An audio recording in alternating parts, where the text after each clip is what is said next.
ہے کہ علم کون سا علم ہے جس کی فضیلتیں وارد ہوئی ہیں اور جن کے بارے میں یہ احادیث جو آنے والی ہیں وہ جس پر منطبق ہوتی ہیں۔ علم کے فضائل معروف ہیں قرآن و حدیث میں، تو سوال یہ پیدا ہوتا ہے کہ وہ کون سا علم ہے جس سے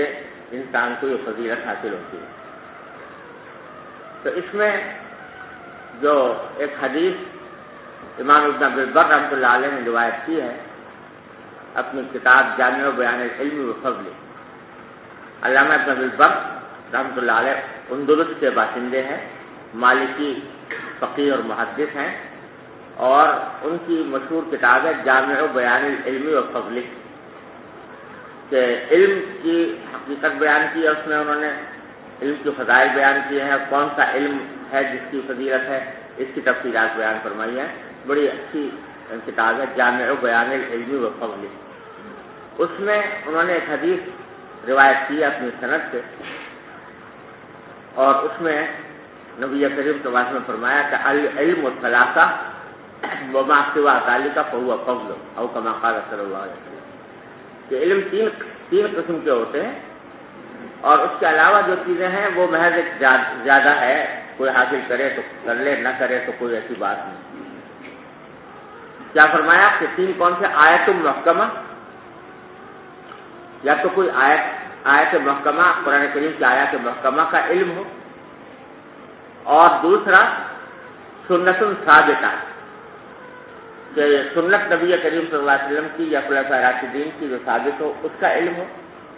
اور تیسرا فرمایا فریضۃ عادلہ، کہ وہ فریضہ، یعنی اس کے معنی زیادہ تر لوگوں نے بیان کیے ہیں کہ فریضہ سے مراد ہے میراث کے حصوں کا علم، کہ کس کو کتنا حصہ ملے گا میراث میں۔ یہ تین فرمایا کہ یہ تین ہیں در حقیقت جن کی کاوش کرنی چاہیے علم کو حاصل کرنے کے لیے، اور اس سے زیادہ جو ہے وہ فضل ہے۔ فضل کے معنی زیادتی، یعنی وہ ایک زیادہ زائد چیز ہے، وہ حاصل کر لو تو بھی اچھا ہے، نہ حاصل کرو تو بھی کوئی ایسی بری بات نہیں۔ یہ اس سے معلوم ہوا کہ وہ علم جس کی فضیلتیں وارد ہوئی ہیں قرآن و حدیث میں، اس سے مراد کون سا علم ہے؟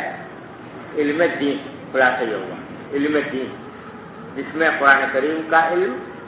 نبی کریم صلی اللہ علیہ وسلم کی سنت کا علم، اور نبی کریم صلی اللہ علیہ وسلم کی سنت کے ساتھ داخل ہے خلفاء راشدین کی سنت بھی، کیونکہ آپ نے فرمایا کہ علیکم بسنتی وسنت الخلفاء الراشدین المہدیین من بعد، وہ بھی داخل ہے۔ اور تیسرا فرائض کا علم، یعنی میراث وغیرہ کے احکام۔ تو دوسرے الفاظ میں اگر کہو تو تفسیر، حدیث اور فقہ، یہ تین بنیادی علوم ہیں جن کی فضیلتیں وارد ہوئی ہیں۔